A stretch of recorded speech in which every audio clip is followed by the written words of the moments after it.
Hello guys, welcome to my channel. तो आपके लिए न्यू एपिसोड आ गया है। उम्मीद करती हूँ आपको ये एपिसोड अच्छा लगे। सीन वहीं से स्टार्ट होता है जहाँ पे लियोनल ने बोला था हमने आपके लिए एक बैंक्वेट रखा है। टेबल पे टेस्टी टेस्टी फूड और वाइन भी होती है। ये सब कुछ देख के अटलांटे ब्लैंक हो जाती है, पर लियोनल स्माइल करते हुए बोलता है आओ अटलांटे यहाँ बैठो। अटलांटे अपने मन में सोचती है उसने मुझसे बोला था कि हम सिर्फ लंच करेंगे, ये बहुत ही ज़्यादा है और ये सिर्फ फिजूल खर्ची है। अटलांटे खाना खाते हुए सोचती है यहाँ बहुत सारा खाना है लेकिन सिर्फ आजड्यूक और मैं ही तो खाएंगे। हम लियोनल को देखते हैं जो बड़े आराम से वाइन के मजे ले रहा होता है, पर अटलांटे सोचती है ये सारा खाना बिना छुए और बर्बाद हो जाएगा, जबकि झुग्गी झोपड़ियों में बच्चे भूखे मर रहे हैं। ये बहुत फ्रस्ट्रेटिंग है। लियोनल अटलांटे को देख के पूछता है क्या खाना आपको पसंद नहीं आया? आपको ज़बरदस्ती खाने की ज़रूरत नहीं है। हम अटलांटे को देखते हैं जो सच में काफ़ी ज़्यादा गुस्से में लग रही होती है और मन में सोचती है मुझे ये देखकर गुस्सा आ रहा है कि ये कितना अच्छा है, ये मेरे मुंह में जाते ही पिघल जाता है। और लियोनल से बोलती है मैं नखरेबाज नहीं हूँ, इसकी चिंता मत करो। लियोनल बोलता है मैं आपको कुछ घटिया सर्व नहीं कर सकता अगर ये सब पर है तो। अटलांटे शौक होते सोचती है तो मैं जब से क्या खा रही थी, मिट्टी? लियोनल बोलता है मैं शेफ को अभी बदल दूंगा। अटलांटे सोचती है क्या वो ऐसे ही बदल सकता है शेफ को आसानी से? लियोनल बोलता है पैरल ये शेफ नहीं है, डेरेक का बेटा है, उसे तुरंत यहाँ लाओ। मैं इस बात पे बिलीव भी नहीं कर सकता। और एक ऐसा शेफ ढूंढो जो डिनर टाइम तक ठीक से खाना बना सके। यस योर हाइनेस, मैं अभी जाता हूँ। अटलांटे बोलती है तो मैं अब और नहीं खा सकती, ये थोड़ा डिसअपॉइंटिंग है।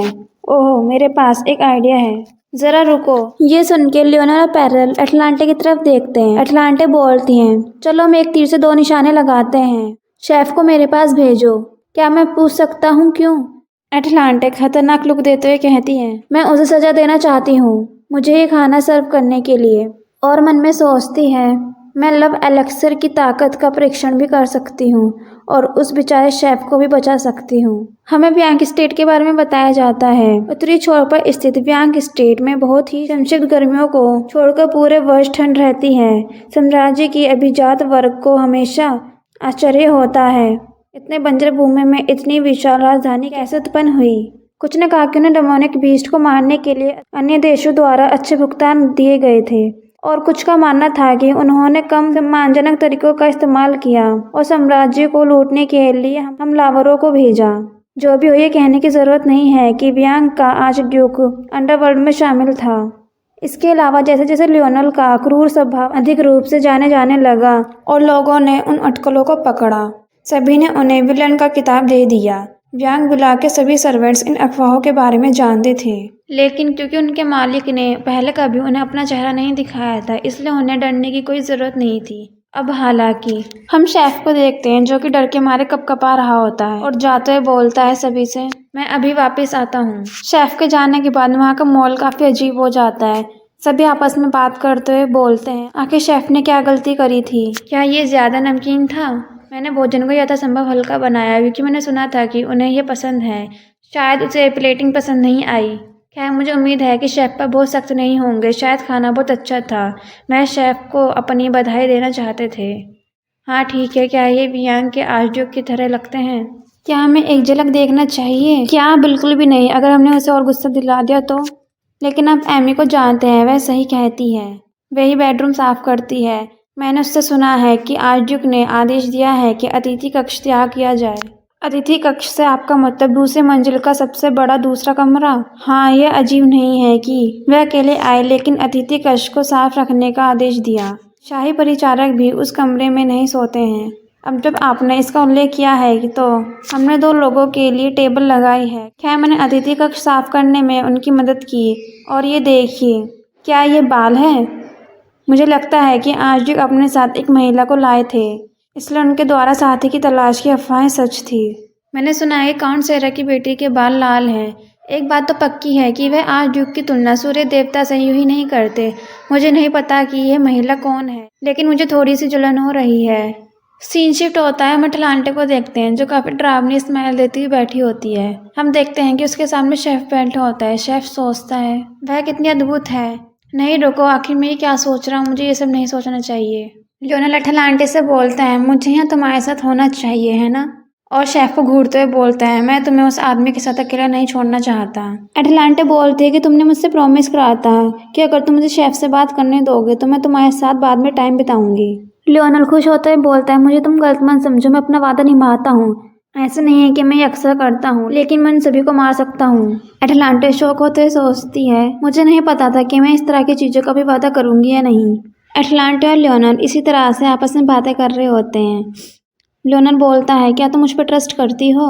शेफ उन्हें इस तरह से बातें करते हुए देखता है और सोचता है, ये लेडी आर्चड्यूक के आसपास एक बॉस की तरह लग रही है। लियोनल शेफ को बड़ी खतरनाक नज़रों से घूरता है, पर एटलांटे से स्माइल करते हुए बोलता है। लियोनल बोलता है, मैं अपना वादा निभाना चाहता हूँ, लेकिन मुझे सच में उसकी आंखों का नज़र पसंद नहीं है। एटलांटे बोलती है, माफ़ करना, क्या तुम मेरे बारे में कुछ गलत बातें सोच रहे हो? शेफ घबराते हुए बोलता है, नहीं, मैं हिम्मत भी नहीं कर सकता। एटलांटे लियोनल से बोलती है, तो क्या तुमने ये सुना? तो प्लीज़ अब तुम यहाँ से चले जाओ और मुझे इस शेफ को एक लेसन देने की ज़रूरत है। शेफ सोचता है, क्या एक लेसन? लियोनल वहाँ से चला जाता है। एटलांटे बोलती है, मैंने आपको यहाँ बुलाया है क्योंकि मुझे आपसे कुछ कहना था। शेफ बोलता है, ऑफ कोर्स माय लेडी, और मन में सोचता है, मुझे बुलाने वाले क्या आर्चड्यूक नहीं थे? एटलांटे बोलती है, ओह वैसे मैं कोई लेडी नहीं हूँ। शेफ एटलांटे को देख के सोचता है, उसकी आंखों में ऐसा क्या है कि उसका रंग इतना असामान्य है। थसाली साम्राज्य में शाही परिवार की आंखें नीली हैं, जबकि अन्य रईसों, विशेषकर पश्चिम वंश के लोगों की आंखें हरी या भूरे जैसी अधिक सामान्य रंग की होती हैं। दूसरी ओर आंखों का रंग जितना सामान्य होता है, उसका दर्जा उतना ही कम माना जाता है। को लाल बाल और बैंगनी आंखों वाली लड़की वह आंखों की बोस नहीं हो सकती। एटलांटा हंसते हुए बोलती है, ओह माय, तो तुमने मुझे पहचान लिया। शेफ डर के मारे कपकपाते हुए बोलता है, आखिर तुम यहाँ क्यों हो आर्चड्यूक के साथ?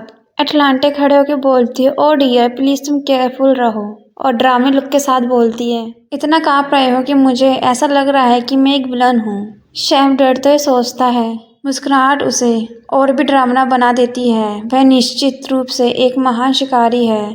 वह इतना डरा हुआ है कि मुझे उस पर दया आती है। खैर, मुझे लगता है कि उसका इतना डरना कोई अजीब बात नहीं है।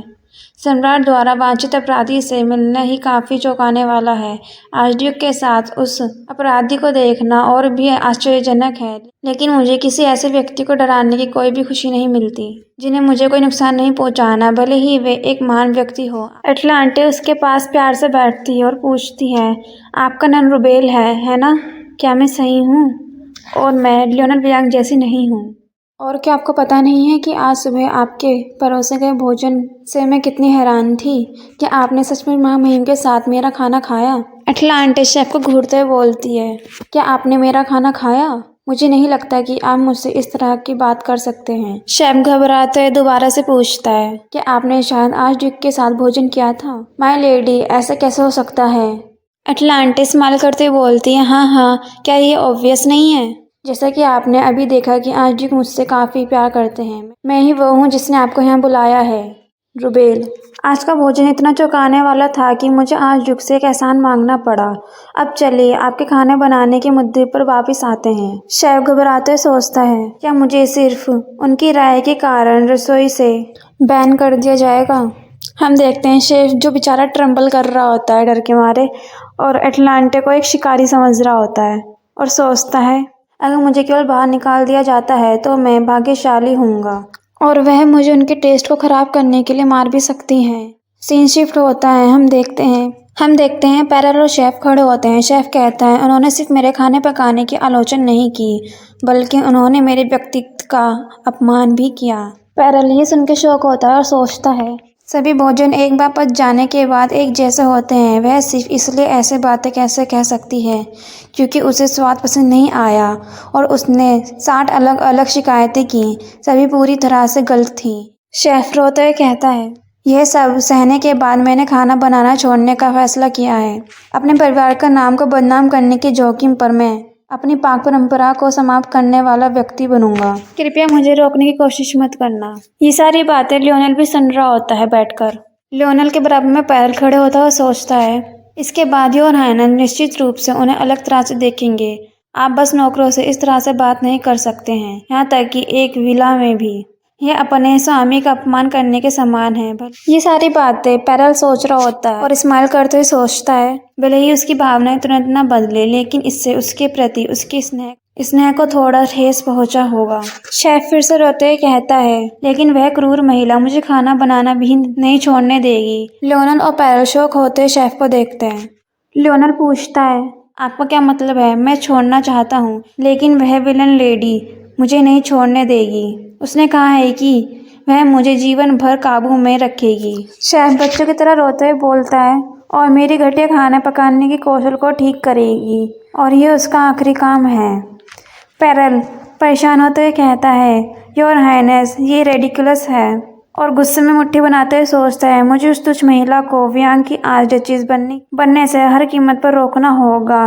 व्यांग के ग्रैंड डची के 341 शाही परिचर के रूप में मुझे इसके बीच में आना ही होगा। लियोनल बोलता है, ये तो काफ़ी इंटरेस्टिंग है। पैरल, जाओ और व्यांग विला के लिए एक नया शेफ ढूंढो। पैरल बो करते हुए सोचता है, तो आखिरकार उबेल को नौकरी से निकाला जा रहा है। शेफ शौक होता है, मन में सोचता है, तो क्या मुझे निकाला जा रहा है?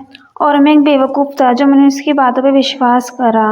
सीन शिफ्ट होता है जब अटलांटे ने उससे कहा था, ध्यान से सुनो। पहली बात तो ये कि वह स्टिक बहुत ही परफेक्ट था, वह मेरे मुंह में जाते ही पिघल गया। शेफ कंफ्यूज लुक से उसकी बातें सुन रहा होता है। अटलांटे बोलती है, और दूसरी बात, सब्जियां बहुत ही ज़्यादा ताज़ी थीं, क्या तुमने उन्हें आज सुबह खुद तोड़ा था? शेफ बड़े ही ध्यान से अटलांटे की बातें सुन रहा होता है। और तीसरी, तुम आलू को इतना स्वादिष्ट कैसे बनाते हो?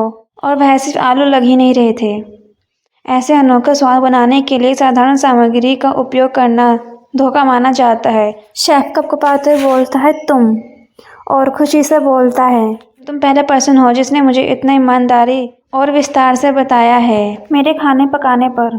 अटलांटे उसे घूर रही होती है, लेकिन शेफ जारी रखते हुए बोलता है, ईमानदारी से कहूँ तो पहले मेरे मन में तुम्हारे लिए बुरे विचार थे। और उसकी ऐसी बातें सुन के अटलांटे को तो पसीने आ रहे होते हैं। और अटलांटे बोलती है, खैर मैं वैसे भी कोई अच्छी इंसान नहीं हूँ। शेफ इमोशनल होते हुए बोलता है, शायद दूसरों के लिए, लेकिन तुम मेरे लिए हो एक अच्छी इंसान। मुझे एहसास है कि ये दिल का बहुत अचानक बदलाव है, लेकिन ये बस मेरा शुक्रगुजार होने का तरीका है। क्या किसी ने तुमसे पहले कभी ऐसा कुछ नहीं कहा? शेफ बोलता है, लोग हमेशा कहते थे कि मेरा खाना स्वादिष्ट था, लेकिन ये जगह कंट्री साइड है। मुझे यहाँ कोई ऐसी अपॉर्चुनिटीज़ नहीं मिली कि मैं अपनी स्किल्स किसी और को दिखा सकूँ। शेफ अटलांटे को बो करते हुए कहता है, आपका शुक्रिया माय लेडी। अटलांटे कुछ सोचती है और शेफ से बोलती है, खैर तुमने वो दिक्कतें सुनी जिनके बारे में मैंने तुम्हें अभी बताया? शेफ कंफ्यूज होते बोलता है, लेकिन वह मुझे असल में कोई दिक्कतें नहीं लगी। अटलांटे गुस्सा करते हुए बोलती है, मैंने तो बस तुम्हारे कुकिंग की सारी दिक्कतें बताई, इतनी कि तुम इसे छोड़ना चाहते हो और तुम्हें वह सब याद है। शेफ कंफ्यूज होता है, लेकिन हाँ कर देता है। अटलांटे अपना पैर उठाती है। हम देखते हैं कि अटलांटे ने अपनी हील शेफ के पैर में गाड़ दी होती है। शेफ चिल्लाता है दर्द के कारण। शेफ दर्द में कहता है, हाँ ठीक है, तो यही दिक्कत है। अटलांटे शातिर सी स्माइल देते हुए कहती है, अच्छा अब जाकर आर्चड्यूक से कहो कि तुम्हारा इतना अपमान पहले कभी नहीं हुआ और तुम नौकरी छोड़ रहे हो। लेकिन उन्हें यह भी बताओ कि मैंने कहा था कि मैं तुम्हें इतनी आसानी से नहीं जाने दूंगी, और मैं तुम्हारे खराब खाने पकाने के हुनर को ठीक करने की योजना बना रही हूँ। शेफ बोलता है, लेकिन अगर मैं कहूँ कि माँ मैम तुम्हारे बारे में बुरा सोचेंगे, यही तो बात है। और स्माइल करते हुए कहती है, मैं उनकी कृपा से भागना चाहती हूँ। शेफ सोचता है, मैं सच में इस बात की तारीफ करता हूँ कि उन्हें मेरा खाना पसंद आया और मैंने बदले में उनकी रिक्वेस्ट पूरी करने की पूरी कोशिश की, लेकिन फिर भी। और प्रेजेंट में लियोनल बोलता है, पैरल के लौटने से पहले अपना कमरा खाली कर दो। Yes your highness. लियोनल आगे कहता है, आपको इस मौके का पूरा फ़ायदा उठाना चाहिए। शेफ कहता है, माफ़ करना, क्या कहा आपने? वह मुझे निकाल रहे हैं और इसे एक मौका कह रहे हैं। मैं तुम्हारी कलाई तोड़ना चाहता हूँ क्योंकि तुमने उसे ऐसा खाना परोसा जिससे वह नाराज़ हो गई। अगर ये उसकी मर्जी है तो मेरे पास कोई चारा नहीं है। शेफ परेशान होते ही पूछता है, सर आखिर आपका क्या मतलब है? तुम अपने घर में दोबारा कदम नहीं रखोगे जब तक एक ऐसी डिश नहीं बना लेते जिससे मिस अटलांटे खुश हो जाए। शेफ ये सुन के शौक होता है और बोलता है, लेकिन जब आपने मुझसे अपना कमरा खाली करने के लिए कहा तो मुझे लगा कि आपका मतलब है कि मैं जा रहा हूँ। लियोनल आगे बताता है, हाँ तुम हमारे साथ कैपिटल आ रहे हो। अगर तुम कभी वेस्ट लौटना चाहते हो तो तुम्हें वहाँ के शेफ से आगे निकलना होगा और खुद को साबित करना होगा। शेफ ये बातें सुन के काफ़ी शौक होता है और खुश भी। सीन शिफ्ट होता है, हम अटलांटे को देखते हैं जो कहीं पे जा रही होती है और उसे काफ़ी शोर शराबा सुनाई देता है। अटलांटे सुनती है, कोई कह रहा होता है, क्या तुमने सुना कि शेफ कैपिटल जा रहा है? ये सुन के अटलांटे कुछ सोचती है और बोलती है, ये अच्छी बात है कि उसके कुछ एम्बिशंस हैं। सीन शिफ्ट होता है, हमें किसी का रूम दिखाया जाता है। अटलांटे एक जगह पे खड़ी होती है और सोचती है, अब मुझे देखना है तुम मेरे बुरे नेचर पे कैसे रिएक्ट करते हो। अस्मा ने कहा था कि जब तक उसका दिल धड़कता रहेगा तब तक इसका असर जारी रहेगा, लेकिन मैं खुद इसे टेस्ट करना चाहती हूँ। कोई नॉक करते हुए कहता है, मिस अटलांटे, क्या मैं अंदर आ सकता हूँ? अटलांटे सोचती है, मुझे ये पक्का करना होगा कि मैं चाहे कुछ भी करूँ फिर भी क्या लियोनल व्यांग मुझसे प्यार करेगा। कोई कहता है, क्या मैं अंदर आ जाऊँ? अटलांटे हल्का सा गेट खोलती है और बोलती है, केवल एक पल के लिए। हम देखते हैं ये लियोनल होता है जो अंदर आते हुए कहता है, मैं आपको बताना चाहता था कि हम शीघ्र ही राजधानी जा रहे हैं। ये सुनकर अटलांटे अपने मन में सोचती है, क्या वो सीरियसली प्लान कर रहा है एक वांटेड क्रिमिनल को कैपिटल ले जाने का? लेकिन कम से कम एक बात तो क्लियर है, मैं लियोनल को अपने और अपने लोगों की मदद करने के लिए इस्तेमाल करूंगी, जितना संभव हो सके उतना। पहले मुझे पता लगाना होगा कि इस आदमी पर मेरा कितना नियंत्रण है। ये सोचकर अटलांटे बोलती है, क्या होगा यदि मैं नहीं जाना चाहूँ? ये सुनकर लियोनल तो कंफ्यूज होता है, लेकिन अटलांटे स्माइल कर रही होती है और मन में सोचती है, जब मैं बुरे मूड में होती हूँ तो नखरे करना वास्तव में। आप क्या कैपिटल नहीं जाना चाहेंगी? मैं क्यों जाऊंगी? आप कैपिटल से ही हैं मिस अटलांटे। तकनीकी तौर पर मैं राजधानी के बगल वाली झुग्गी झोपड़ियों से हूँ। कृपया पश्चिम की तुलना में कैपिटल में ज़्यादा सहज रहेंगी। परिचित क्षेत्र में वापस जाने से आपको आसानी हो सकती है।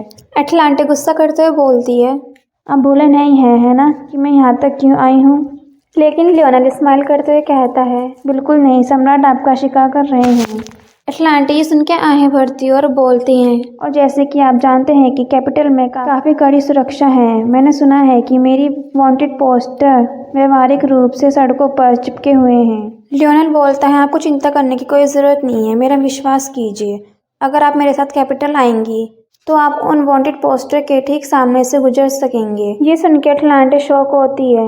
अटलांटे सोचती है, शायद मैं उसे एक बार और टेस्ट करूंगी, और बोलती है, अगर मेरी सुरक्षा की गारंटी भी है तो क्या होगा अगर मैं जाना ही नहीं चाहूँ तो? ये सुनकर लियोनल शॉक होता है। अटलांटे सोचती है, वह भले ही किसी की भी कितनी परवाह करता हो, अगर वह सेल्फिश तरीके से काम करते रहेंगे तो उसकी भावनाएं फीकी पड़ जाएगी। क्या लियोनल भी ऐसा ही है? लियोनल बोलता है, तो मुझे लगता है कि हम नहीं जाएंगे। ये सुनकर अटलांटे काफ़ी शॉक होती है और पूछती है, क्या बस ऐसे ही? लियोनल प्यार से कहता है, क्योंकि मेरे लिए आपका ओपिनियन ज़्यादा इम्पोर्टेंट है। हालांकि लेकिन मुझे लगा कि हम कैपिटल में आपके लिए और भी कुछ कर सकते हैं। ये वास्तव में शर्म की बात है। लियोनल सैड होते हुए कहता है, जैसे कि आप देख सकते हैं कि ये स्थान वास्तव में आप जैसे किसी व्यक्ति के अनुकूल नहीं है मिस अटलांटे। साथ ही एक बैंक्वेट भी आ रहा है। एक बैंक्वेट? वह जरूर बात कर रहा होगा साम्राज्य के स्थापना समारोह के बारे में। यह हर 3 साल में आयोजित होने वाला एक भव्य समारोह है, शुरू से अंत तक लगभग 1 महीने तक चलने वाला। यहाँ तक कि अन्य देशों के डेलीगेशंस भी इस फेस्टिवल को अटेंड करने के लिए आते हैं। इस फेस्टिवल का मुख्य आकर्षण यह है कि यह उन सभी युवा महिलाओं के लिए कमिंग ऑफ एज सेरेमनी जो अभी अभी वयस्क हुए हैं। आपको बहुत भाग्यशाली माना जाता है अगर आपका वयस्क होने का समय समारोह के उत्सव के साथ मेल खाता है। मुझे पता है कि मैं इस साल 18 साल की हो जाऊंगी, लेकिन मुझे सही तारीख नहीं पता। वह बैंक्वेट बॉल वैसे भी पूरी तरह से रईसों के मनोरंजन के लिए होती है, लेकिन फिर भी वह इस बात को क्यों उठा रहा है? ओह, शायद वो कॉमनर्स के भोज के बारे में बात कर रहा है। अटलांटे बोलते हैं कि आप क्यूरियस हैं कि कॉमनर्स कैसे इसे सेलिब्रेट करते हैं। मैं हर साल त्योहार के दौरान लगने वाले नाइट मार्केट में जाती हूँ। अगर आप चाहें तो मैं आपको ले जा सकती हूँ। ओह, लेकिन निश्चित रूप से यह आपके जैसे किसी के लिए नहीं है। लियोनल खुशी से कहता है, क्या सच में? हाँ हाँ, और अटलांटे का हाथ पकड़ते हुए कहता है, ये पहली बार है जब आपने मेरे लिए कुछ करने की पेशकश की है, तो हाँ, निश्चित रूप से चलिए। अटलांटे तो ये सुन के शौक होती है, पर लियोनल तो प्यारा सा पपी बना होता है। लियोनल बोलता है कि आप मुझसे वादा करते हो? एटलांटे हैरानी से हाँ कर देती है और अपना फेस साइड करते हुए हाथ छुड़ाते हुए बोलती है, क्या आप इस तरह मुस्कुराना बंद कर सकते हैं? लियोनल ये सुन के सैड होते हुए पूछता है, आपको ऐसा आदमी पसंद नहीं है जो बहुत ज़्यादा मुस्कुराता है? ये सुन के एटलांटे फटाफट से अपनी गर्दन इधर उधर हिला के मना करती है और मन में सोचती है, अगर मुझे चुनना हो तो मैं बहुत ज़्यादा मुस्कुराने वाले आम आदमी के साथ रहना पसंद करूँगी बजाय एक कठोर चेहरे वाले के साथ। लाइक यूफी, वह हमेशा मुस्कुराता ही रहता है। एटलांटे में आ गया, जैसे कि वह हमेशा से ही चिड़चिड़ा रहता है। डेमिन बोलता है, बॉस व्हाट द मिशन? उन दोनों में से यूफी ज़्यादा प्यारा लगता है और ये देखने में भी अच्छा लगता है, पर अगर मैं आर्चड्यूक के बारे में बोलूँ तो वह जब भी इतना ज़्यादा मुस्कुराता है तो मुझे एक अजीब सा लगता है। लियोनल बोलता है, तो क्या आपको मेरा मुस्कुराना पसंद नहीं है? एटलांटे बोलती है, सही। लियोनल बोलता है, अच्छा मैं समझ गया, तो उस स्थिति में मुझे कुछ अलग मुस्कान आजमाने दे और आप मुझे बता सकते हैं कि आपको कौन सी सबसे ज़्यादा अच्छी लगती है। एटलांटे सुन के कन्फ्यूज होती है। लियोनल बोलता है, पहली वाली। लियोनल स्माइल करता है। एटलांटे उसे देख के ब्लश करने लगती है और उसे रुकने के लिए बोलती है, लेकिन लियोनल दूसरी स्माइल करने लगता है। एटलांटे सोचती है, आर्चड्यूक की स्माइल डेफिनेटली डिफरेंट है यूफी की कैजुअल स्माइल से। एटलांटे फटाफट लियोनल के फेस पर हाथ रखती है और उससे बोलती है, इसे रोको। लियोनल बड़े ही ध्यान से एटलांटे को देखता है, जो कि काफ़ी शर्माई होती है और ब्लश कर रही होती है। लियोनल पूछता है, तो आपको कौन सी सबसे अच्छी लगी? एटलांटे बोलती है, आखिर हम ये क्यों कर रहे हैं? एटलांटे बोलती है, अगर मुझे चूज़ करना होगा तो मैं फर्स्ट वाली चूज़ करूँगी। लियोनल बोलता है, अच्छा मैं समझा, तो आपको ये वाली स्माइल ज़्यादा पसंद है? एटलांटे परेशान होते हुए कहती है, मुझे ये पसंद नहीं है, पर ये फिर भी सबसे बेहतर है। लियोनल चमकते हुए कहता है, मैं आपके लिए इसे और भी बेहतर बनाने की पूरी कोशिश करूँगा। मैं ये भी बताना चाहता था, और दूसरा कारण कि मैं आपको राजधानी ले जाना चाहता हूँ वह है द अपकमिंग इम्पीरियल बैंक्वेट। एटलांटे बोलती है, उस इवेंट से मेरा कोई भी लेना देना नहीं है। लियोनल बोलता है, आखिर आप ऐसे क्यों सोचती हैं? आप इसी साल वयस्क हुई हैं, आपको बैंक्वेट का आनंद लेना चाहिए। एटलांटे बोलती है, क्या आप मेरा मजाक उड़ा रहे हैं? मैं कोई नोबल नहीं हूँ। लियोनल बोलते हैं, नहीं, आप उन सभी में से किसी से भी ज़्यादा अधिक नोबल हैं। अगर हम राजधानी जाते हैं तो मैं आपके साथी के रूप में आपके साथ डेब्यूटी बॉल में शामिल होना चाहूँगा। एटलांटे परेशान होते बोलती है, आखिर आप क्या हैं? लियोनल अपना वादा याद दिलाते हुए बोलता है, आपने कहा था कि आप मुझे एक मौका देंगी, तो अब अपना वादा निभाने का समय आ गया है। सीन शिफ्ट होता है। कोई कहता है, शानदार कपड़े और अपने पैर फैलाने के लिए पर्याप्त जगह। हम देखते ही एटलांटे सोच रही होती है, वो सबसे ज़्यादा गैम्ब्रिज कैरिज में बैठी होती है। सम्राट का कैरिज प्रभावशाली था, लेकिन यह वाली। लियोनल पूछता है, सब कुछ ठीक है? एटलांटे लियोनल की तरफ देखती है। हमें लियोनल दिखाया जाता है जो काफ़ी खुश होता है। एटलांटे बोलती है, कुछ नहीं, ये सिर्फ दो लोगों के लिए बहुत बड़ी लगती है। लियोनल स्माइल करते कहते हैं, आप सही हैं, और मैंने खुद ही स्पेशली रिक्वेस्ट करा था एम्पायर की सबसे ज़्यादा बड़ी कैरिज के लिए। एटलांटे आहें भरते बोलती है, क्या ये सच में ज़रूरी था? लियोनल बोलता है, वेल हम काफ़ी समय के साथ बिताने जा रहे हैं, छोटी सी जगह ये कन्फाइंड नहीं रहती, और बड़बड़ाते हुए बोलता है, आप जानते हैं कि मेरे पास बहुत धैर्य नहीं है। लियोनल स्माइल करते बोलते हैं, वेल हम जल्दी वार्प गेट पर पहुंच जाएंगे, तो प्लीज़ आप अपने आप को कंफर्टेबल रखें। एटलांटे परेशान होते सोचती है, वार्प, ये पैसे की बर्बादी है, हम बस घर जा सकते थे। लियोनल बोलता है कि आपने कोशिश नहीं की, हम चाहें तो आराम कर सकते हैं। एटलांटे जवाब देती है, मैं आपके आसपास कैसे सो सकती हूँ? वह नहीं बता रहे हैं कि आप क्या कर सकते हैं। लियोनल बाहर देखते हुए बोलता है, लगता है फेस्टिवल काफ़ी ज़ोरों शोरों से चल रहा है। क्या ग्रैंड डची साम्राज्य की स्थापना पर जश्न मनाती है? लियोनल बोलता है, हम एक डेलीगेशन भेजते हैं, लेकिन ये हमारा फाउंडिंग डे नहीं है, इसलिए हम कोई बड़ा जश्न नहीं मनाते। एटलांटे सोचती है, सम्राट द्वारा दी गई आर्चड्यूक को कोई उपाधि नहीं है, लेकिन मैं इस त्योहार के लिए वास्तव में उत्सुक हूँ, क्योंकि मैं इसे आपके साथ सेलिब्रेट करूँगा। सीन शिफ्ट होता है। इस बीच शाही राजधानी में क्या यह सच है कि वियांग के आर्चड्यूक वास्तव में पश्चिम से एक महिला को ले आए हैं? हम देखते हैं कुछ नोबल लेडीज आपस में बात कर रही होती हैं और बोलती हैं, पिछले सभी आर्च डचीज राजधानी की कुलीन परिवारों से थी, क्या हम वास्तव में पश्चिम के किसी देहाती व्यक्ति से वह सीट हारने वाले हैं? हो सकता है शायद पश्चिम में उसके कोई रिश्तेदार हो, एक लेडी पूछती है। कौन से रिश्तेदार परिवार के मुखिया के अलावा उसके पास शायद ही कोई बचा होगा। दूसरी बोलती है, ये सच है, लेकिन हम देखते हैं उनकी बातों को रोकने के लिए कोई क्लैप करता है। हम देखते हैं ये अस्मा होती है जो कि खुश होते हुए कहती है, उसने कहा था कि वो कैपिटल में दुल्हन ढूंढने आया है। शायद फाइनली उसे वह महिला मिल गई जिसे वो चाहता था। पहली लेडी कहती है, ऐसा हो सकता है, इसलिए ये एक रोमांटिक कहानी है। दूसरी लेडी कहती है, फिर भी अगर ये मैं होती तो मैं क्रूर ड्यूक आर्च ड्यूक को नहीं अपनाती। अस्मा हंसते हुए बोलती है, पक्का उसने अपनी प्रेमिका के साथ अलग व्यवहार किया होगा। आपको नहीं लगता कि उसने अपनी प्रेमिका के साथ काफ़ी प्यार और केयर के साथ बिहेव किया होगा। ब्राउन हेयर वाली लेडी कहती है, मुझे लगता है फिर भी ये थोड़ा सा निराशाजनक है। मैं उम्मीद कर रही थी कि हम में से कोई अगली आर्चडक्स बनेगी। वर्तमान आर्चड्यूक के सम्राट के साथ वास्तव में अच्छे संबंध नहीं है ना? मेरे लिए ये सबसे अच्छा होगा कि वह पिछले आर्चड्यूक की तरह शाही कूट में शामिल हो जाए। ये सुनकर ब्लैक हेयर वाली लेडी चाय पीते हुए कहती है, संभल के चलिए लेडी सैरा, और आप नहीं चाहेंगी कि आपका भी एंड आपके भाई पिट्रो जैसा हो, और केयरलेसली बोलने से आप मुश्किल में भी पड़ सकती हैं।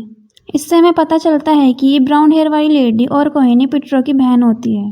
अभी मुझे इन सबका नाम नहीं बताया गया है, शायद आगे बताएं। ब्लैक हेयर वाली लेडी कहती है, हमें ये पता लगाने में ध्यान केंद्रित करना चाहिए कि आखिर वह महिला कौन है, इससे पहले कि नोबल्स अपना कदम उठाए। ये सुन के वहाँ माहौल एकदम साइलेंस हो जाता है। एक लेडी बोलती है, ओह इसके बारे में अगर मैं बात करती हूँ तो मेरी त्वचा हाल ही में बहुत ख़राब हो रही है, बिल्कुल भी मैं ठीक से सो नहीं पा रही हूँ। अस्मा बोलती है, ओह नहीं, क्या आपको कुछ परेशान कर रहा है? ये उस क्रिमिनल अटलांटिक की वजह से है। उसके सिर पर इनाम है, लेकिन किसी ने भी कुछ भी देखा या सुना नहीं है। यह सचमुच मेरी चिंता को बढ़ा रहा है। ये सुनकर अस्मा शौक होती है और मन में सोचती है, मिस अटलांटे। ये सुनकर ग्रीन हेयर वाली लेडी बोलती है, मेरे जानने वाले कई लोग उसके शिकार हो चुके हैं। ये सारी बातें सुन के अस्मा को तो पसीने आने लगते हैं। अस्मा मन में सोचती है, वह डरावनी और सख्त है, लेकिन वह उतनी बुरी नहीं है जितना लोग कहते हैं। एक बार जब आप उसे जान जाते हैं तो अस्मा वो टाइम सोचती है जब अटलांटे ने उससे गुस्से में कहा था, अगर आप किसी को पसंद करते हैं तो आपको उन्हें बता देना चाहिए। वह काफ़ी प्यारी इंसान है और यह काफ़ी अच्छी सलाह थी। थोड़ी देर बाद कुछ लेडीज़ें आपस में बात करने लगती हैं। हाँ, कुछ मायनों में वो आर्चड्यूक की तरह हैं, आपको नहीं लगता? वो एब्सोल्युटली, अगर वो सेम स्टेटस वाले होते तो वो एक परफेक्ट मैच होते। अस्मा सोचती है, नो वे, अटलांटे उसके लिए बहुत अच्छी है। सीन शिफ्ट होता है कैपिटल के एक टाउन हाउस पर।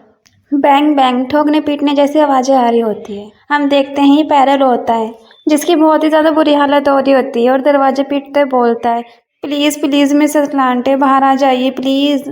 पैरल घबराते हुए सोचता है कि लियोना ने उससे गुस्से में क्या कहा था। वह कल से अपने कमरे से बाहर नहीं निकली है, तुम्हें उसे आज वहाँ से निकालना होगा। पैरल सोचता है, आखिर वह औरत खुद को क्या समझती है। योर हाइनेस का गुस्सा बहुत ज़्यादा है और वह बहुत धमकियाँ देते हैं, लेकिन वह बहुत हैंडसम है। हाँ, बस यही। ओहो पैरल, क्या तुम्हें भी अब लियोनल से प्यार हो गया है? Back to the story, Pearl सोचता है, एनीवे, और दोबारा से गेट पीटते बोलता है, वैसे भी आप अभी तक फुली रिकवर नहीं हुई है तो आपको अपनी मेडिसिन लेनी चाहिए।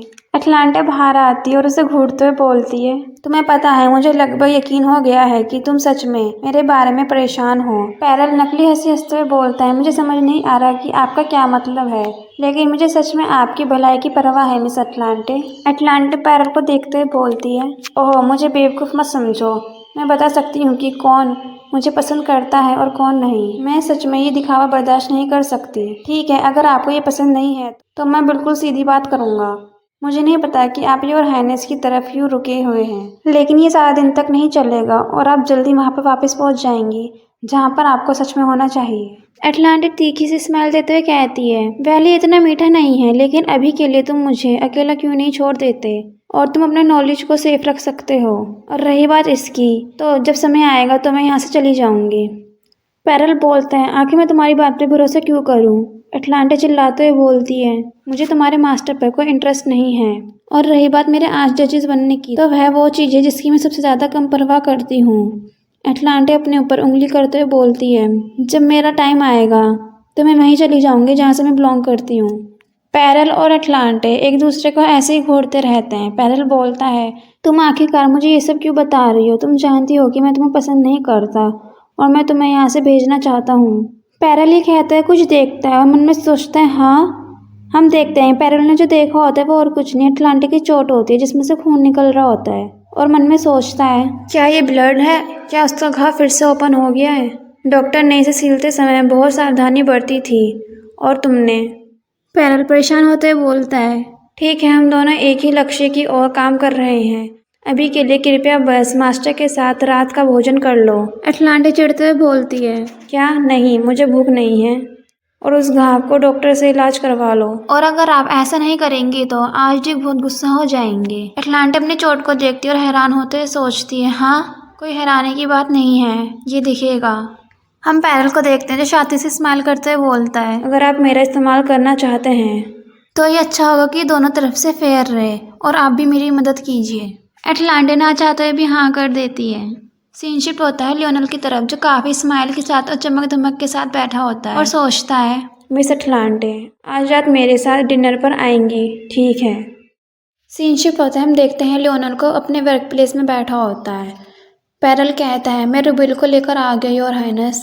ये सुन के लियोनल ऊपर की तरफ देखता है। हम रुबेल को देखते हैं जो थोड़ा सा काँप रहा होता है। रुबेल वही शेफ होता है और उसके पीछे पैरल खड़ा होता है। लियोनल बोलता है पहले लेडी अटलांटिक के साथ लंच पर्याप्त था, रात के खाने में फिकाटा भी अवश्य परोसें। इस बार चिकन की जगह फील का उपयोग करें। ओहो, और कोजी को छोड़ दें क्योंकि उन्हें समुद्री भोजन पसंद नहीं है। शेफ कंफ्यूज होते हुए पूछता है क्या लेडी अटलांटिक ने ऐसा कहा। हमें पहले का सीन दिखाया जाता है जब लियोनल और अटलांटिक दोनों लंच कर रहे होते हैं। अटलांटिक तो खुश होते बोल रही होती है ये स्वादिष्ट है और लियोनल उसे देखकर स्माइल कर रहा होता है और पीछे शेफ ये सब देख रहा होता है।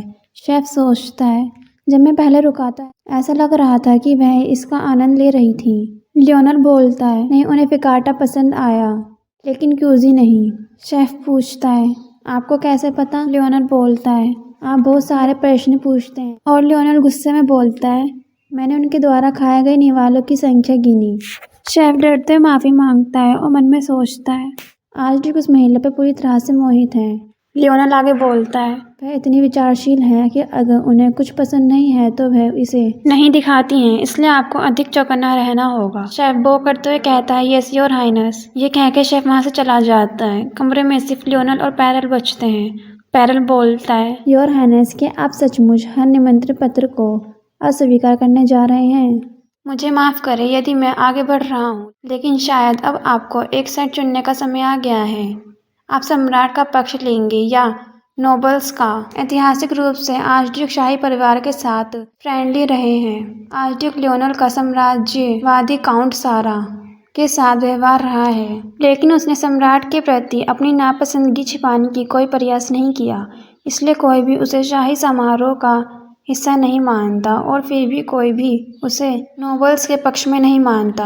ग्रैंड डची एक स्वतंत्र राज्य है, लेकिन हम साम्राज्य के साथ संबंध पूरी तरह से नहीं तोड़ सकते। मैं किसी भी एक साइड में नहीं हूँ योर हाइनेस। इतना काफ़ी है, जब तक आप मेरा अच्छा भला मूड खराब नहीं करना चाहते मुझे परेशान करना बंद करें। पैरल बोलता है लेकिन योर हाइनेस लोगों को गलतफहमी हो सकती है कि यदि साम्राज्य से आपका संपर्क एकमात्र परिवार काउंट सारा के साथ है तो आप राजधानी में रहते यूनियन के बेटे से क्यों नहीं मिलते। हमें बताया जाता है पाओलो यूनियन परिवार का इकलौता बेटा जो काउंट सारा के विपरीत कुलीन गुट के कट्टर समर्थक हैं। आर्चड्यूक उनके काफ़ी करीब थे जब वे प्यारे युवा आर्चड्यूक थे तब भी। प्रेजेंट में लियोनल बोलता है और मैं इस बारे में विचार करूँगा। और क्या मैडम डेलिका जल्दी आ रही हैं। यस योर हाइनेस, और मैंने बॉलरूम एटिकेट टीचर से भी कांटेक्ट किया है और डांस इंस्ट्रक्टर और ज्वेलर से भी।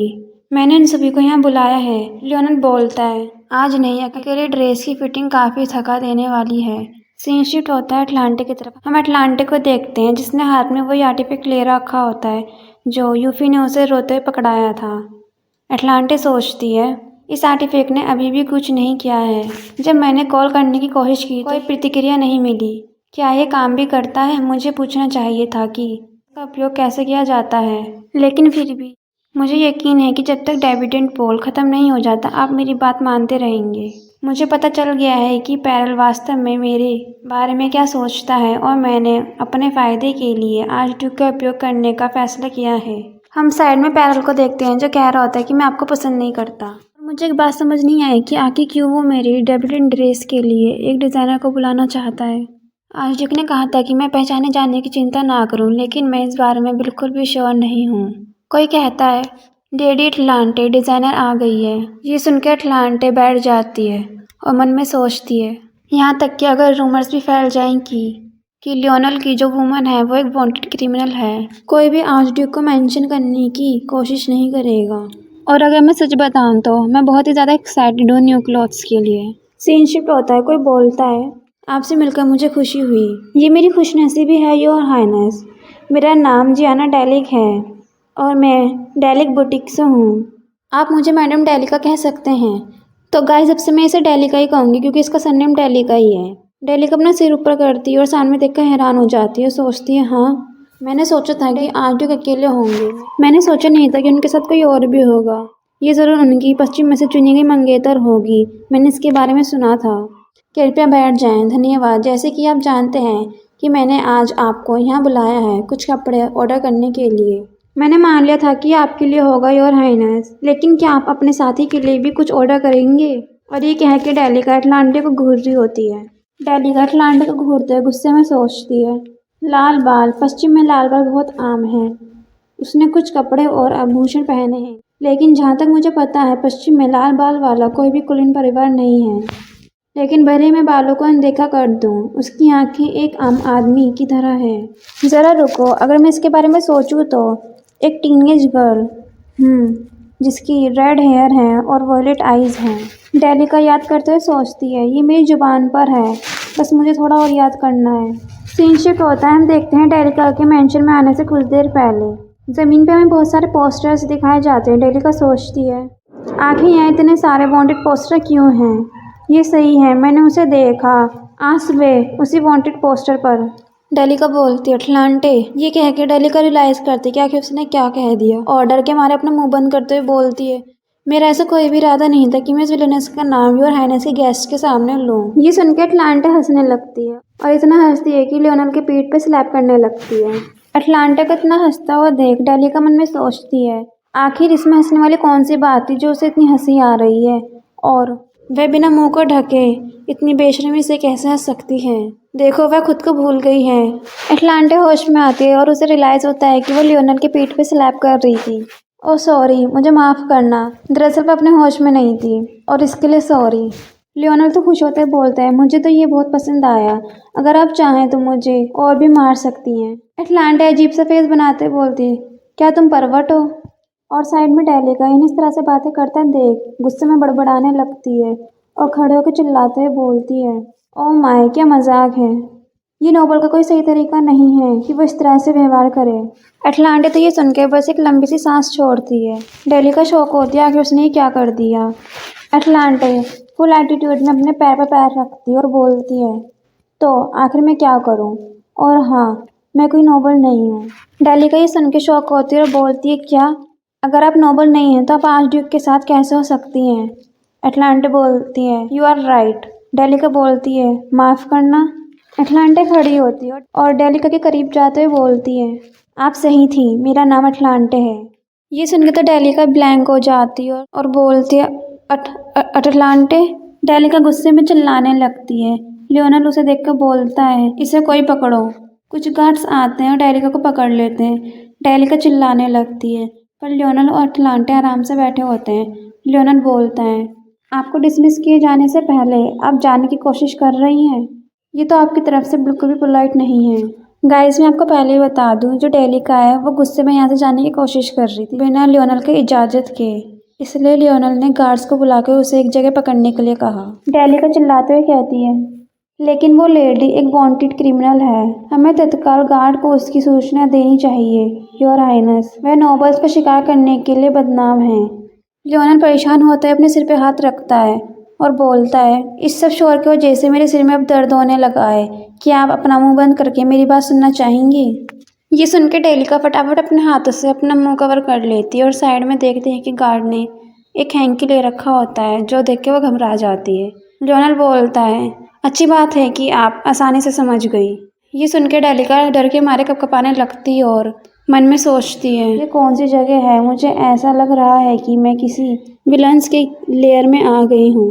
लियोनल बोलता है, मैंने आपको यहाँ लेडी अटलांटे के लिए एक डेब्यूटेंट ड्रेस ऑर्डर करने के लिए बुलाया था। ये सुनकर डेलिका डरते अटलांटे की तरफ देखती है और मन में सोचती है, लेडी अटलांटे, वह तो कोई कुलीन भी नहीं है, वह डेब्यूटेंट बॉल में कैसे शामिल हो सकती हैं? मैं एक क्रिमिनल के लिए कपड़े नहीं बनाऊंगी। डेलिका को अटलांटे ऐसा घूरता देख लियोनल को बहुत गुस्सा आता है। वो मर्डर ऑरा देते हुए डेलिका को घूरने लगता है। डेलिका तो डर के मारे जम जाती है और पसीने आने लगते हैं। डेलिका घबराते बोलती है, आप सीरियस नहीं हैं योर हाइनेस, है ना? पर हम देखते हैं लियोनल अटलांटे को, जो सच में काफ़ी ज़्यादा गंभीर लग रहे होते हैं। कैसे अगर मैं सच कहूँ ना तो ये दोनों एकदम सेम लग रहे हैं, एक दूसरे के लिए बिल्कुल परफेक्ट लगते हैं देखने में, है ना? आपको क्या लगता है? खैर, back to the story. Lionel बोलता है, अगर मैं कहूँ कि मैं सीरियस हूँ तो क्या आपको कोई समस्या है? डेलिका अटलांटे को देखते हुए बोलती है, सबसे पहले तो योर हाइनेस, मैं सिर्फ प्रॉपर लेडीज़ों के लिए ही ड्रेस बनाती हूँ। और डेलिका कपकपाते हुए बोलती है, इसके अलावा ये देशद्रोह है योर हाइनेस। वे एक वांटेड क्रिमिनल है। एक वांटेड क्रिमिनल को शरण देना और उसके लिए डेब्यूटेंट पोशाक बनाना बेतुका है। और अपने हाथों को क्लिंच करते हुए सोचती है, यहाँ तक कि आर्चड्यूक भी मेरे जैसे एक प्रसिद्ध व्यक्तित्व को नुकसान भी नहीं पहुँचा सकता। लियोनल बोलता है, मैं समझता हूँ, ऐसा नहीं किया जा सकता। और अपनी तलवार बाहर निकालते हुए बोलता है, ये तो बहुत शेम की बात है। लियोनल को अपनी तलवार निकालते हुए देख डेलिका बहुत ज़्यादा डर जाती है और बस मुंह से हाँ ही निकल पाता है। लियोनल तलवार को डेलिका के गर्दन पर रखते हुए बोलता है, मैंने सोचा था कि आपकी क्षमता का कोई व्यक्तित्व लेडी अटलांटे के लिए एक योग्य पोशाक बना सकता है, लेकिन लगता है मुझे किसी ऐसे व्यक्तित्व को ढूंढना होगा जो मेरे अनुरोध की मूर्खता को नजरअंदाज करने के लिए तैयार हो। डेलिका सोचती है, उसे कोई रोक क्यों नहीं रहा है? लियोनल बोलता है, इतने दूर आने के लिए धन्यवाद। डेलिका अपने चेस्ट पे हाथ रखकर बोलती है, मैं फेल राज्य की कुलीन हूँ, विस्काउंट ब्रांडेल के घराने से। लियोनल डार्क लुक के साथ बोलता है, तो मैं क्या करूं? और आपका स्टेटस मेरे लिए कोई मायने नहीं रखता। तभी कोई कहता है इतना काफ़ी है। मेरे ख्याल से ये अटलांटे होती है। हाँ, ये अटलांटे ही है। लियोनल बोलता है, लेकिन मुझे ये सुनिश्चित करना होगा कि वह बात ना करे। मैं नहीं चाहता कि डेब्यूटेंट बॉल से पहले आपकी पहचान उजागर हो। अटलांटे बोलती है, मैं बिना किसी अच्छे कारण के खून खराबा नहीं देखना चाहती, उसे जाने दो। और आपने वादा किया था कि अगर वह ऑफर मना कर देती है तो आप उसके फैसले का सम्मान करेंगे। ये सुन के लियोनल कुछ नहीं बोलता और तलवार नीचे रख देता है। लियोनल अपना सिर पकड़ते हुए बोलता है, अच्छा ठीक है, और अब मेरा सिर दर्द करने लगा है। लियोनल वहाँ से जाते हुए बोलता है, आपको मुझे माफ़ करना होगा। इसका मतलब तो मुझे भी समझ में नहीं आया कि लियोनल ने ऐसा क्यों बोला। अटलांटे सोचती है, आखिर इसके साथ क्या गलत है? अटलांटे डेलिका की तरफ देखते हुए बोलती है, जाओ सर्वेंट तुम्हारे लिए एक कैरेज बुलाएगा। डेलिका गुस्से में बोलती है, तुम एक क्रिमिनल हो और क्या तुम्हें बुरा नहीं लगता? अटलांटे बोलती है, मैं तुम्हें एक सलाह देती हूँ, यही कि अगर मैं तुम्हारी जगह होती तो आज यहाँ मुझे देखकर मैं जिक्र नहीं करती। अटलांटे खड़ी होती है और वहाँ से जाते हुए बोलती है, जैसे कि आपने शायद देखा होगा कि आर्चड्यूक अपनी सही दिमाग में नहीं है। डेलिका पीछे मुड़ती है और चिल्लाते हुए बोलती है, आखिर तुमने मेरी मदद क्यों की जबकि मैं एक नोबल हूँ? अटलांटे बोलती है, क्योंकि मैं जल्द ही एक इंपीरियल सिटीजन बनने वाली हूँ। डेलिका बोलती है, मुझे तुम्हारे जैसी विलनस की सहानुभूति की कोई आवश्यकता नहीं है। अटलांटे बोलती है, मैंने तुम्हारी कोई मदद नहीं की, मैंने वही किया जो मैं चाहती थी। ये सुन के उसे डेलिका घूरने लगती है क्योंकि अटलांटे स्माइल करते हुए बहुत ही ज़्यादा प्यारी लग रही होती है। सीन शिफ्ट होता है इंपीरियल पैलेस पे, जो कि काफ़ी ज़्यादा खूबसूरत लग रहा होता है। हम देखते हैं कोई टेबल पर टैप कर रहा होता है। वो पर्सन कहता है, आर्चड्यूक व्यांग पश्चिम से एक महिला को लाए हैं। ब्राउन हेयर पर्सन बोलता है, मैंने ये सीधा पश्चिम के वार्प गेट के प्रबंधी से सुना। आर्चड्यूक एक गाड़ी में सवार होकर एक महिला का इंतजार कर रहे थे जिसकी पहचान की पुष्टि नहीं की जा सकती। एक ग्रे हेयर पर्सन बोलता है, मैंने ग्रे एरिया में अपने संपर्कों से भी संपर्क किया लेकिन सफलता नहीं मिली। एक ब्लैक हेयर पर्सन बोलता है, शायद आर्चड्यूक द्वारा लाई गई यह महिला एक परी है। ये सुन के ब्राउन हेयर पर्सन बोलता है, आपने कितनी शराब पी है? आप ऐसे बेतुकी थ्योरीज के लिए बहुत बूढ़े हो गए हैं। काश आप स्वर्ग के मार्किस एल्फेयर की तरह होते। ये सुन के वो पर्सन थोड़ा सा एम्बैरस हो जाता है। हम देखते हैं कि जो टेबल पे टैप कर रहा था वो और कोई नहीं, मैजेस्टी होता है। मैजेस्टी बोलते हैं, मैं और लेट आर्चड्यूक और आर्चडचेस की दुखद मौत के बाद से पहले जैसे नहीं रहे हैं। लेकिन ये चिंता का विषय है कि वह हमारे रीति रिवाजों और परंपराओं की अवहेलना करना जारी रखते हैं। उनमें से कोई कहता है वास्तव में उनका अहंकार अनियंत्रित हो गया है, हम इसे जारी नहीं रखने दे सकते। ये सुन के कोई बोलता है, मैं काउंट एविटा की बातों से सहमत हूँ। मैं आर्चड्यूक के प्रति आपकी सहानुभूति को समझता हूँ, लेकिन आप अपनी सीमा तक पहुँच गए हैं। सैड होते हुए बोलते हैं, ये मुझे तकलीफ देता है, लेकिन मुझे इस बार आपसे सहमत ही होना होगा। अंत में आर्चड्यूक के लिए ये सबसे अच्छा है। गाइस, यही मैजेस्टी कितना नालायक है, क्या एक्टिंग कर रहा है लोगों के सामने। मैजेस्टी आके बोलते हैं, काउंट आपकी डॉटर इस साल बड़ी हो गई है, ये सही है ना? गोल्डन हेयर वाले पर्सन बोलते हैं, यस योर मैजेस्टी। गाइस, मुझे लगता है ये अस्मा एविटा के फादर हैं, जिसने लव पोशन नहीं बनाया था, वही। खैर, back to the story. Majesty बोलते हैं, और आपका बेटा अपनी प्यारी बहन की डेब्यूट के लिए एकेडमी से लौट रहा है, इसमें कोई संदेह की बात नहीं है। ब्राउन हेयर पर्सन काउंट एविटा मन में सोचता है, आप मेरी चापलूसी करते हैं। मैंने सुना है कि आपका बेटा बड़ा होकर काफी आकर्षक युवक बन गया है और इतना चतुर बन गया है कि लोग भी उससे चिपकते रहते हैं। ये सुनकर काउंट एविटा मैजेस्टी को तीखी नजरों से देखते हैं। मैजेस्टी आगे बोलते हैं, मैंने ये भी सुना है कि वह और आर्चड्यूक बचपन में परिचित थे। ये सुनकर काउंट एविटा शॉक होते हैं और बोलते हैं, यस योर मैजेस्टी। मैजेस्टी एक छाती से स्माइल देते हुए बोलता है, मैं आपके बेटे से सिंपल सा एक एहसान मांगना चाहता हूँ। पता नहीं गाइस, अब इस मैजेस्टी के दिमाग में कौन सी खिचड़ियाँ पक रही हैं।